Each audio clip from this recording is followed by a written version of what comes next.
અંકલેશ્વરના સારંગપુર વિસ્તારમાં Bharuch local crime બ્રાન્ચની ટીમે એક સફળ ઓપરેશન પાર પાડીને ગેરકાયદેસર હથિયાર સાથે 3 પરપ્રાંતીય ઇસમોને ઝડપી પાડ્યા છે। ભરૂચ એલસીબીનો સ્ટાફ જ્યારે અંકલેશ્વર વિસ્તારમાં કાયદો અને વ્યવસ્થાની જાળવણી માટે પેટ્રોલિંગમાં હતું તે દરમિયાન ટીમને એક ચોક્કસ અને ખાનગી માહિતી મળી હતી કે અંકલેશ્વર તાલુકાના સારંગપુર ગામની સોનલ પાર્ક સોસાયટીમાં ભાડાના મકાનમાં રહેતો અને મૂળ બિહારનો વતની ગૌરવકુમાર પ્રદીપ મંડલ પોતાના ઘરમાં દેશી બનાવટનો તમંચો સંતાડીને રાખે છે।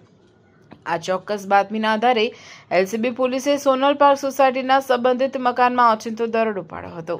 તલાશી દરમિયાન પોલીસને ઘરના પલંગ પર રાખેલા ધાબળા નીચે છુપાવી રાખેલો દેશી બનાવટનો એક તમંચો મળી આવ્યો હતો। પોલીસે ઘટના સ્થળેથી ગૌરવકુમાર પ્રદીપ મંડલ, સિકંદર કુમાર પ્રેમલાલ મંડલ અને શિવમ સિંઘ રવિકાંત સિંઘ નામના 3 ઇસમોની અટકાયત કરી હતી।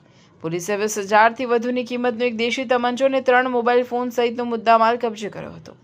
પકડાયેલા આરોપીઓની પ્રાથમિક પૂછપરછ દરમિયાન તેઓએ કબૂલાત કરી હતી કે આ હથિયાર તેમણે લક્ષ્મણનગરમાં રહેતા પ્રભુ મંડલ નામના વ્યક્તિ પાસેથી સંયુક્ત રીતે ખરીદ્યું હતું અને તેઓ આ તમંચા માટે ગ્રાહક શોધીને તેને વેચવાની પેરવીમાં હતા।